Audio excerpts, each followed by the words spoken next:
My brother went on Shabbos to somewhere in Palm Springs. They auction off Elias, the starting bid. Sheesh. Crazy. Anyways, okay, Daf Chav Gimel. Yes, so there's no davening when you need to go to the bathroom. When bringing a carbon, then you make sure to do tshuva. And then a whole Amud of, half an Amud of what to do with tefillin when going to the bathroom. That was Amud Aleph. Amud Beis was you can't hold anything while you daven. And then another, and continuation again of whether you can go to the bathroom with tefillin. Then covering yourself when you go to the bathroom, meaning tefach in front, tefach in the back. What to do with tefillin when eating a meal. Then using a tefillin bag for money too, meaning can you not, depending on machlokes, depending on, do you have to specify that that's what you're using it for. And then the sugi that we just started, which is whether you can keep tefillin under your head to protect it, which we had said, and that will start, it's the start of the top of Amud, where we said that the halacha is not like Shmuel, and you are not allowed to put tefillin under your head, but even so, you should still put the tefillin under your head, right? Because it's better to have your tefillin, even if it's in a mezayin, than have it stolen, right? So then we said, so let's just take it from the top line. Yeah, top line, Chavdal Amud Aleph. Don't look so tired, Landau. Yeah, so where do you put it? Where should you put the tefillin? Amar Rav Yirmiyah ben Karla Kesses. Put it in between your pillow and the mattress. Shaloi keneged roshe, not mamish opposite your head, right? Right, because it's a busha for the tefillin for you to be. 1 second. We back on. It's a busha for the tefillin to be under your head. You put it in a bag under the head. Yeah, so we say the mavik lemursha the koiva levar. What you do is you put it in the bag that like sticks out a little bit, so it's not mamish under your pillow. Kilta. Bakabra, what he would do is put the tefillin in a curtain. He would like build a mechitza sort of a curtain around the tefillin. Umafik lemrshayu levar, and he would push out mafik lemursha, and he would push out the part of the tefillin away from his bed. Rav Shisha Breder Rav Idi Manachlu Ashashifa Upara Sudralai. What he did, he would put it on a shashifa as a stool, and he would spread a sheet on top of it, which we had said yesterday. Putting an extra sheet that doesn't normally belong, an extra covering, would count as a mechitza or a chatzitza between the tefillin and whatever the bedroom is. Amar Rav Nuna Breder Rav Yosef Zimna Chada. There's another interesting story here. Rav Nuna Breder Rav Yosef said Zimna Chama Havaka Imna Kamed Rava. One time I was standing in front of Rava. Amar Li Zil Isi Li Tefillin. He said, "Go bring me my tefillin, mashkachtinu ben karla keses." And when he said, "Go get me my tefillin," and then where did I find them? Between the mattress and the pillow, right? Not opposite his head. V'hava yadayna the yom tefillahu hava, and he said, we knew that it was the leil tefillah for his wife, right? So we knew that he had to be there with his wife, which we had said before, so that for sure you can't do.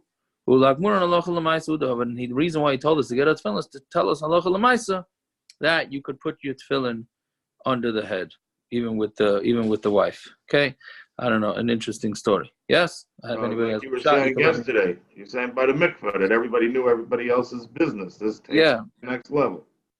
Right, so it's a whole Torah exactly why that is, but it was okay. We look at all this stuff as nevala nowadays, just because the world is so full of nevala. So it's looked at as nevala when really it's not nevala. So there's nothing really to be. Yes, you're supposed to be tznuah just like everything else, but there's nothing wrong, seemingly, if anybody figures out that it's leil tefillah or whatever it is. That's seemingly what it is. Okay. Two people sleeping in one bed. Mahu. What's the din? Can one turn his face away and read Kriya Shema? And can the one turn his face the other way and read Kriya Shema? Obviously, we're talking about where they're undressed. Correct? Shmuel says it's allowed and even if his wife is with him in the bed. You're saying ishtoi, and of course, if it's another man in the bed, ishtoi is considered like your guf, right? So that's not such a chiddush. But somebody else is not considered like your guf, so therefore it should be more of a problem, right? Now Rashi says the reason why ishtai is gegufa is because since he's used to being with his wife, he may be able to concentrate more often, better than if somebody else in the bed. So we have a kasha, two people sleeping in one bed. Each one turns his face away and reads. But we have another brayso, and he has his children and his bnei bayis next to him. He cannot read Kriya Shema unless there's a talis in between him, meaning that the bodies are not touching. And Rashi says bnei bayis means his wife. So but if they're ketanim, then mutter. So Bishlam Rav Yosef. So we had a machlokes between Rav Yosef and Shmuel. Right? Rav Yosef said that it's not a problem. And Shmuel had said only the wife, right? Yeah. No, I'm saying, sorry. Shmuel said even the wife. Yeah. And Rabbi Yosef didn't seem to be discussing the wife at all. So anyway, Bishlam Rabbi Yosef like kasha haba ishtay haba acher. One is talking about with it's his wife, so then it's allowed, and one with acher it's not allowed. El Shmuel kasha, but Shmuel doesn't differentiate. He says both. So how's he going to answer the steer and the brises? I'm like Shmuel Rabbi Yosef. Me nicha. Is it true according to you? Meaning, is it easy for you to do? But Tani have a ferish brise. So he's sleeping in a bed. One of them bnei bayis b'mita, and his kids and his bnei bayis are with him in the bed. Like you could kriya shema, and then can't hoist the talisam of segus b'nei, unless there's a talis in between them. So you see that there's another brise of beferish, not like Rabbi Yosef either. Elamayas chalamemer ishtal Rabbi Yosef tanoihi. It must be that according to Rabbi Yosef, even with your wife is a machlokes tanoim whether you're allowed to read shema. According to me, also it's a machlokes tanoim. So basically, it's a machlokes tanoim, and then it's a machlokes amirayim. Whether you're allowed to sleep you're allowed to sleep in the same bed, whether you're allowed to say shema if there's somebody undressed next to you and you're touching them. Lamaisa in Ibn Ezra it says that two men should not sleep under one blanket. That's what I think it's a Taz. No, it's not. Is it a Taz? I forgot who. It's somebody there in Ibn Ezra says two men should not sleep in the same bed. Bechlal. Yeah. Bachsidim they're very mocked, but no two men even in a room. No two bachrim rooms in Chassidish yeshivas. Yeah. And no bachar is ever allowed to even sit on another bed. That's what I was told. Yeah. Omar. So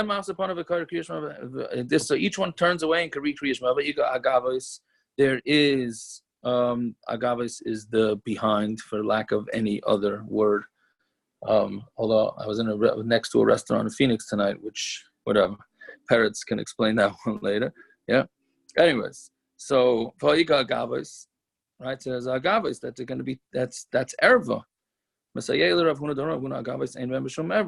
Huna says that agavos is not, the lower extremities in the back are not erva. A woman could sit and take off challah when she's undressed, meaning she has to make a bracha now. There's no halacha about a woman being undressed taking off challah, but she has to make a bracha. When she sits down, her erva is covered. But a man's erva is not covered when he sits down. So you see that it is. So it's talking about where she was in the ground, meaning it was being hidden by the ground. It wasn't just sitting on top of the ground. Yeah? Okay, so Agavos Lamaisa is considered erva. How'd you touch the word tuchos? Yeah. What's a literal touch? I'm kidding, but yeah, actually. Yes, I know. You're gonna tell. Is that where we get it from? I was waiting for somebody to tell that, Parrots. Very good. I read it 4 times. I mean, it's got to be.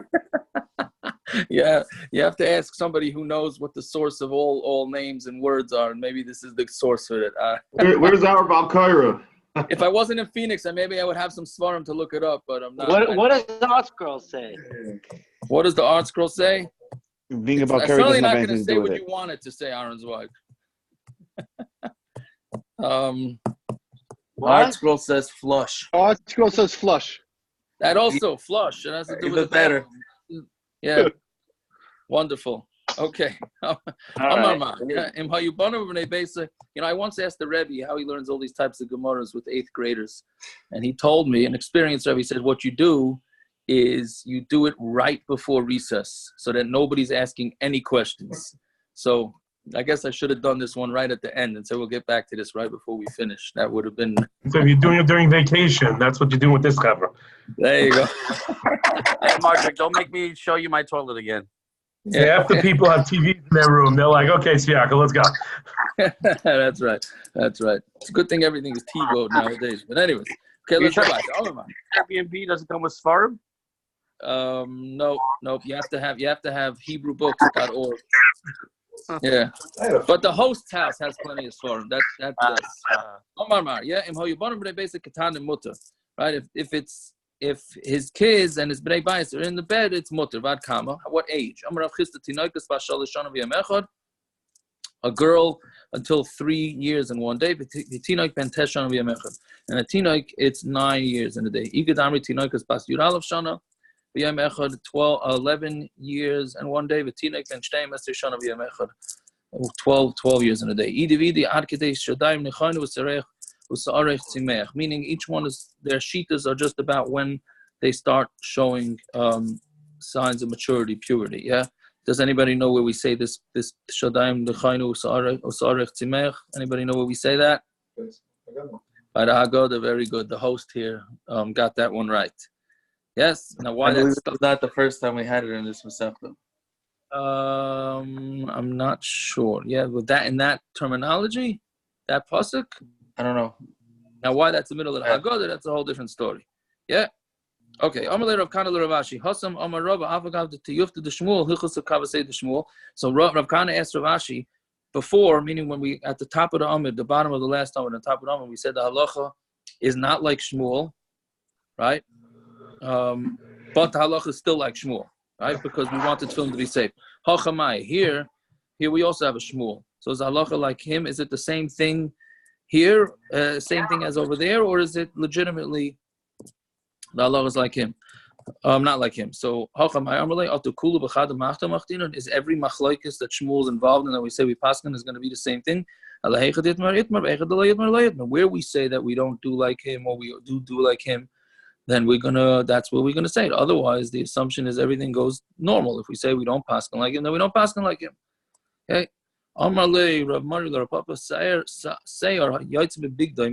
If he has hair, he's covered over with begadim, but his hair is sticking out of the begadim, right? So he's got a loose weave. So what's the din? So the Gemara answers, it's seir, it's nothing. That's what Rashi says. It's nothing. It's just, so it's, as long as it's covered, it's fine. Now here we go. This is also a winter vacation, a very major winter vacation. Shaila comes out of this next Gemara. Tefach b'isha erva. A tefach, one tefach by a woman is considered erva. So Lamai, the Gemara says, for what is this negeya to? If it's because that's what you're not allowed to look at a woman. Why did the Torah discuss all the different tachshitin by Midyan, the outer tachshitin and the inner tachshitin? Whoever stares at the finger of a woman, he'll that is as if you're looking at her private parts. So that can't be. I mean, so tefach b'isha erva, it's even anything on the isha you're not allowed to look at. Ella must be the tefach b'isha erva is b'ishtoi ula kriya shema. That's for a wife and for kriya shema. Meaning, once a woman is married, you are not allowed to read kriya shema if a tefach of her skin is showing or her hair is showing. Right? So you have to turn away. That's not the winter vacation part. This is the next part. Amar Rav Chisda shaik b'isha erva. The shaik, how do you type shaik? The thigh, right? That's the way it's literally typed. Now, there's the big controversy what that means. Shaik b'isha erva shenemer gale shaik avdi naharis uksiv sagal arvasecha v'gam tirach ervasecha. Now, what is the shaik?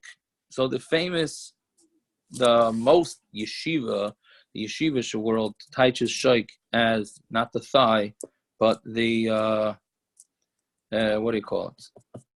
Between the knee and the ankle. What is it? Calf.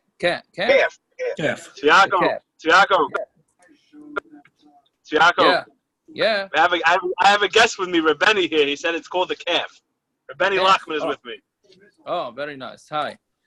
So yeah, they call it the calf, right? If it's the calf, then women have to cover from their legs, from their knees on down. The Mishnah Berurah holds that it's the thigh and not the calf, and the calf does not have to be covered, right? Now, the way the Mishnah Berurah says it only doesn't have to be covered if that's the minhag HaMakom. If the minhag HaMakom is to cover it, then you have to cover. If the minhag HaMakom is not to cover it, then you don't have to cover it. So then I get all these shilas from Florida. Can the girls walk on the beach barefoot? Can they walk there? I think the minhag HaMakom in Florida is very much that women do not cover from the knees on down. Yes, there are poskim that disagree with the Mishnah Berurah, but the Mishnah Berurah is certainly somebody who you can rely on for this. I would say the same thing in Phoenix. Doesn't the minhag HaMakom doesn't have to have a basis on Allah? It's totally in minhag HaMakom. The Mishnah Berurah is totally in minhag HaMakom. It could be a bad minhag. Who says it's a good minhag? Doesn't make a difference. He says it's totally in the way the women walk around in that town. Right now, I don't know what the 5 towns is. I'm choshed in the 5 towns also, but it's totally in the area. What part is totally a minhag? From the knees on down, covering from the knees on down. But if you can't, but if you're translating a schik as part of, from the knee down, why is it minhag HaMakom? No, in a chanami, if you touch it from the knee on down, then it's not minhag HaMakom. Okay, then that's like the Chazon Ish holds that. That's the way the Chazon Ish supposedly holds that. They don't. No, there's different things. How come women don't have to cover their faces and their hands? Because if it's minhag HaMakom, it's minhag HaMakom. If the minhag HaMakom was to cover their hands and their faces like the Arabs, then a woman would have to cover her hands and her face, 100%. Who do we count to determine this? But the Jews go to the minhag HaMakom of the Arabs. They have to cover their faces? No, it goes with the minhag HaMakom of the Yidden of the town. Although l'chayr should be goyim too, but I don't know. But then whatever. But that's the meaning. The question is from the knee on down. Is this Gemara from the knee on down or the knee on up? I don't know why I'm getting so many phone calls tonight. But the knee on down or the knee up? If it's the knee on, if you say it's the knee up, so the knee down is just tali minhag HaMakom, just like everything else on a woman's body is tali and minhag HaMakom. That's not okay. Anyways.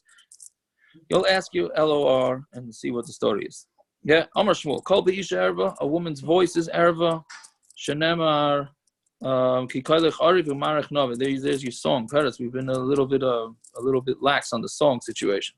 Amar Rav Sheisha ser b'isha erva. Shenemar sarach ke'eder izim. So seir. I'm sorry, not seir. Seir is also considered erva. Amar Rav Chanina. Ani says Rabbi Shatalat tefilin. Okay, now we're done with that subject. Now we go.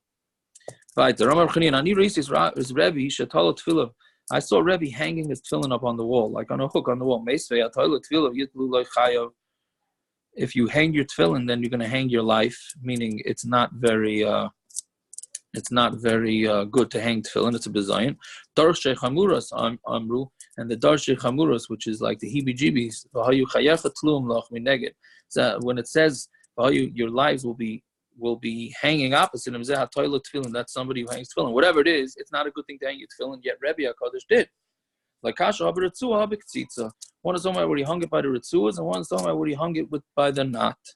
Obviously, hanging it from the knot is much worse. People are saying, it doesn't make a difference which way you're hanging it. If you hang the tefillin themselves on the wall, it's a problem. He hung it up on the wall in a bag. So what's the chiddush? What's the big deal? He'd say you would think that you need to put down the tefillin like a sefer Torah, meaning you don't hang a sefer Torah on the wall. So just like you don't hang a sefer Torah on the wall, you don't hang the tefillin on the wall. You're allowed to as long as it's in a bag and you're not hanging them from the ritzuos. Fine. Now we're back to tefillah. Amar Rav Chanina, he says, Rebbe, I saw Rebbe Shegiek, Upiek, Finisatish.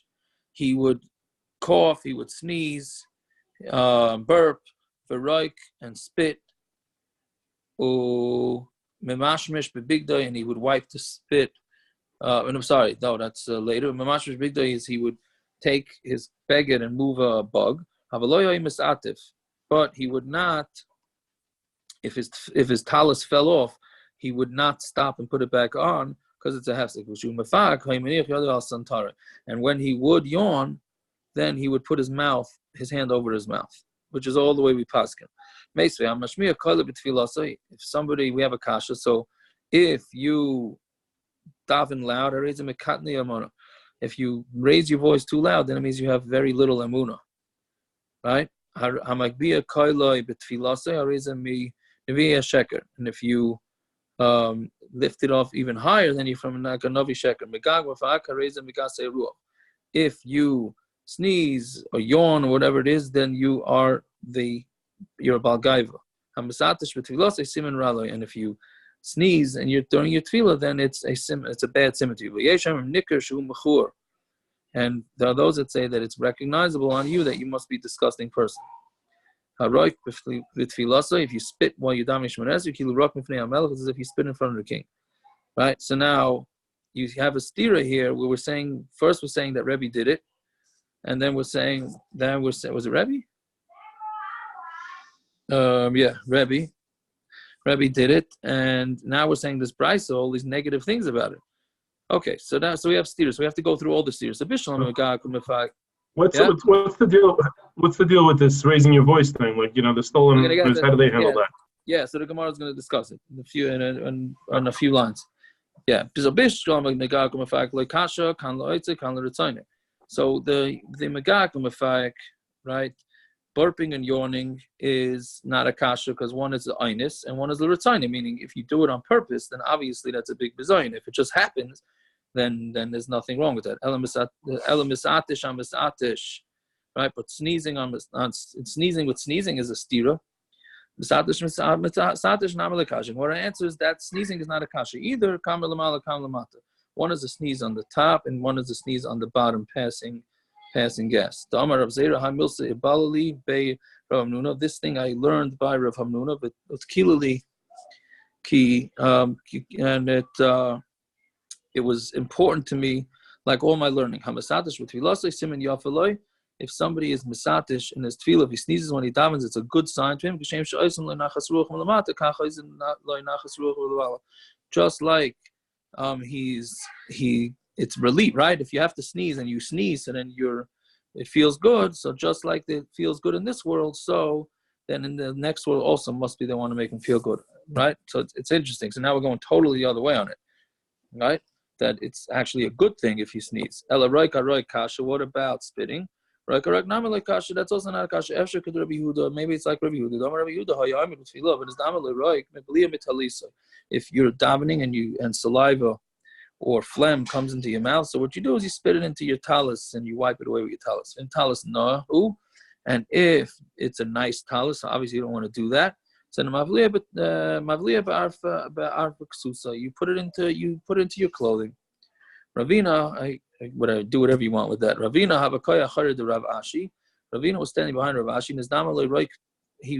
And he had some phlegm. Pascal achare, and he just spit it behind him or threw it behind him. Right? Rashi says Pascal means zarka. Amalei lo savar lamar lo hadu Rav Yehuda mavliya ba'arfa ksusa.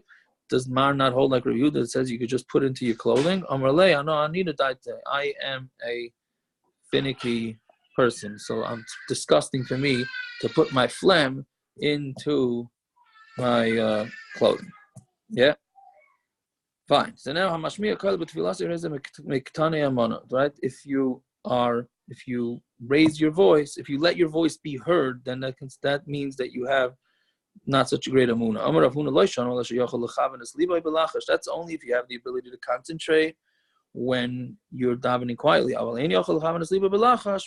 if you need the sound in order to get you to concentrate better, so then it's allowed. That's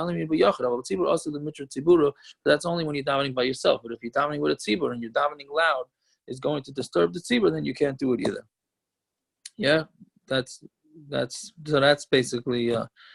And if the whole tzibur is yelling, then obviously it's not disturbing the tzibur, so then it's okay. Yeah, Rav Abba have a meshtamet minei Rav Yehuda.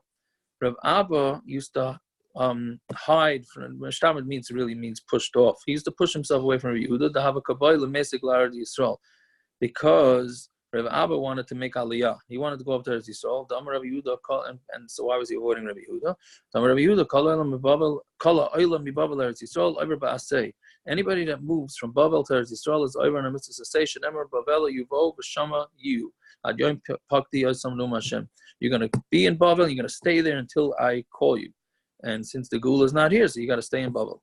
So Amar Ezav Hashem minei Milsa bebeis vada v'hadar apik. I'm going to go hear something from his yeshiva, and then I'm going to go. Ozal ashkechei, meaning he was going to hide. Right? That's what Rashi says. Mibachutz. Yeah, I'm going to go hide like outside the window of his shir, so I could hear the shir, but I'm not going to go in because he's not going to let me leave. So also Ashkei Latana Datani Kamed Rav Yehuda. Somebody was telling him something that he heard from Rav Yehuda. If you are in middle of davening, and then you pass gas, you have to wait until the smell goes away. You go back and daven. And let's say you're standing in davening and you need to pass some wind, some gas. So bikush asatish marchik lacharav dalit amas. You go back dalit amas umasatish, and you do what you got to do. Mamtin achiyichla ruach, and then wait till the ruach goes away. B'chayzum spal, and then you go back and you daven, meaning go back to the 4 amas where you were, and then you continue davening. Right. So it's just a matter. The 2 versions here is just a matter of when you move those 4 amas. And then after that you say a tefillah, yitzatanu nekavim, like a form of ashayotza. Right? Holes, chalulim, goliv yador lefnei cherpusenu, chlimasenu, bechayenu, v'achrisenu, rima, v'saleah. Right? You know about our embarrassment, and our end is going to be worms. And then you go back and you continue your davening where you left off. Amralei. So this is what Rav Abba said. If I had even if I only came here just to hear that din, that would be enough. Can I make an abridged version of that? A buha? A buha of what? That whole tefillah every time you pass gas? I don't know. The Olam doesn't do this tefillah. Yeah. Especially during davening, they don't do this tefillah. Could be one of your chumras. I don't know what happened to this. I didn't research it properly, so if I remember, I'll try to. Okay, so Tarabana.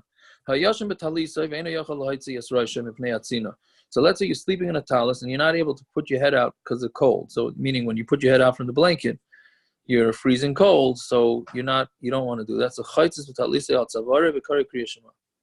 So what you do is you make a chatzitza with your talus on your neck, and you read Kriya Shema, right? And that's to separate his body from his erva, right? Obviously, they're sleeping undressed. If you're sleeping dressed, it's not an issue. And those that say you put it on the heart, you don't put it on your neck. Okay? The Tanakama hare liboy royas erva. The Tanakama, but in the Tanakama's case, if you're only putting it by your neck, see if you put it by your heart, so you're separating your heart from your lower extremities. But if you're putting it around your neck, you're not. Tanakama liboy royas erva. Kasava liboy royas erva mutter. They have no issue with liboy royas erva. This Tana. Yeah. That's why we paskin that your liboy cannot see your erva. So that's why you need to have a gartel. That's where gartel, the etzem, comes from. It comes from 2 things, a gartel. One is that it should block your erva from your heart. And the other one is that you have a special beged for davening. Right? But now, so what do we say on those that don't wear a gartel? That's because we have usually elastic underwear, so that blocks it. And if not that, then you have a regular belt. But theoretically, if you didn't have any of that, then you would have to put something there to block your heart from your erva. That's the joke the Chassidim say. I'm sure you all heard it. That we say that you need a gartel to separate your bottom from your heart. The Chassidim say Litvish wear a tie because they separate their head from their heart before when they daven. Yeah. Anyways, okay, so that's the story with that. So Amar Rav Yochanan. Amar Rav Huna, Amar Rav Yochanan.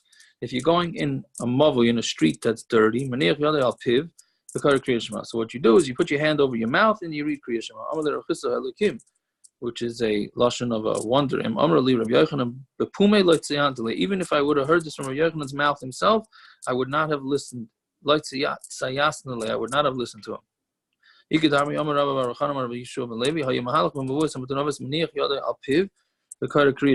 Right, so it's same memory, just a different from somebody, a different mandamar. If he would have said it himself from his mouth, I still wouldn't have listened to him. And did Rav Huna say this? A Talmid Chacham is not allowed to stand anywhere that's dirty because he can't. A Talmid Chacham is constantly thinking and learning, so therefore he has to make sure that he's not in any place that's dirty. So you see, you're not even allowed to think. In Kolshkin, you're not allowed to say Shema. Like Kasha Kamba Kama Mahalach. One is talking about where he's standing at one place, and one is talking about where he's walking. So when you're walking, it's okay. When you're standing in one place, it's not. Did Rav Yochanan say this?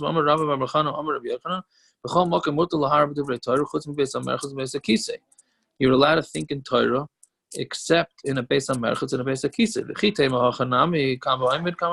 if you're going to say, we're going to say the same answer. One is standing, one is walking. It's not true. He was following Rav Yochanan. And then he was in the middle of reading Kriya Shema. When he got to Amavi, that was dirty, so he was quiet. Right? So you see clearly that he was walking, and it's not allowed. He said to Rav Yochanan, where should I go? Right? Meaning he stopped reading Shema. So he says, which part of Shema should I go back? We had this yesterday. 2 days ago. If you took long enough for you to walk out of this street that was dirty, you would have theoretically had enough time to finish Shema. You have to go back to the beginning. Right? Whatever it is, you see that there's a stira. According to me, it's not an issue. According to you, that you hold that if you wait the whole thing, then you have to go back to the beginning. Tanya Kavasei, Tanya, did I say that correctly? Yeah, so that comes out that there's a machlokes whether you're allowed to say it there or not. Really, theoretically, in our showers, right, you are allowed to think and learning ba'atzim. If it's clean and it doesn't smell, ba'atzim, you would be allowed to think and learning. Halavai, we should all have this issue. Just the shower. Not just the shower, not the, yeah. Tanya Kavasei Rav Huna, Tanya Kavasei Rav I have a Rav Moshe David story on that. I was sitting with him in the mikveh Erev Shabbos, sitting with him in the mikveh Erev Shabbos, and I started talking about some Indian in Torah, and he said to me, he kept changing the subject on me. I wasn't picking up what he was going on. He goes, maybe here we don't do this. Oh, Taco? Very nice. In the mikveh, the two of us were sitting together. One second, am I allowed to listen to the shir while I take a shower? Yeah. Theoretically, yes, but the shir, that's you reading the shir is in the bathroom, so that might be. Question is on a speaker, is that considered verbalizing or not? So well, that better not. They have the toilets in the shower. Yeshua March, you're getting me in trouble now because now Elio Ikovic is asking me why I don't go to the mikvah on Erev Shabbos. Oh, I'm not getting involved here. Bubby Stein is on the call also. She can get involved. Maybe not Hasidish enough. Maybe not Hasidish enough. Maybe. I used to. I went for a while. If I'd have a nice mikvah they have in Phoenix, maybe I would go. There you go. If it means anything, I don't think I've been to the mikvah Erev Shabbos since I was with Rav Moshe David. I don't go because I'm traumatized. Okay. I'm going to the right way. But actually, you need to go. You need to go onto the therapy call on that one. Yeah. Well, no, 1 second, Yaakov, you'll understand this. It's because I used to go to the Namyok mikvah with my shver, my father, Kirsch, I think Brazil was in That- it. It was, That should have been a good. That should have been a good time, my friend. yeah, That's the yeah, reason they're pretty you should go. traumatizing. Namio. Yeah. Anyway, Tanya Kava say that Rav Huna. Listen, when I was a kid, they called my house once and said they told. I don't know. I think he asked my mother. They said, your kids keep jumping into the mikvah off the wall. It's not a pool. Can you come pick them up? All right. So maybe that's where I. Are we going to start Kaplan-Stein conversations now of your No, childhood? we're Because that going I can't handle. We're going by. Yeah, that'll be a problem. I have to give my farewell speech in Phoenix in a few minutes. So I got to go. Yeah, Tanya Kava say to Rav Huna, Tanya Kava say to Rav Chisda, Tanya Kava say to Rav Huna. I'm a halaf, I'm a voice, I'm a tunafos. If you're going in a dirty street, you put your hand on your mouth, you can shema. Tanya Kava say to Rav Chisda, I'm a halaf, I'm a voice, I'm a tunafos, la yikra shema, la yari alashim hayakaru ba, paisik. If you're reading, then you have to stop. What happens if you didn't stop reading Shema according to his opinion? What's the din? I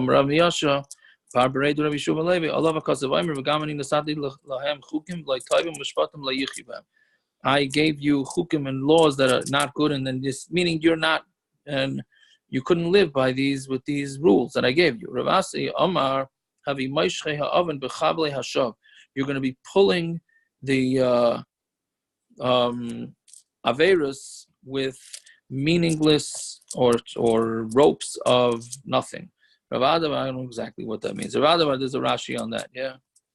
Meaning you don't have any strength, yeah, and the ropes have no strength, yeah. So and it's all it is words. Rav Adavar Ava Amar Mehochaki Dvar Hashem Baza.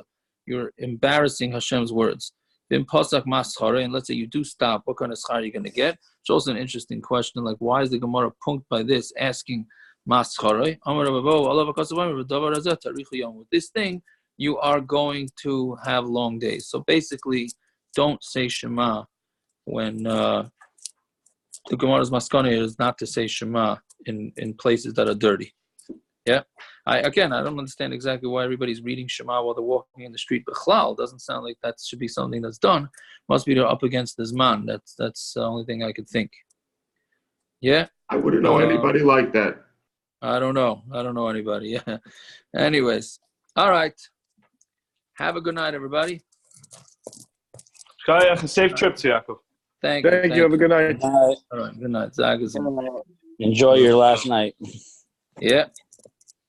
All right. Bye-bye.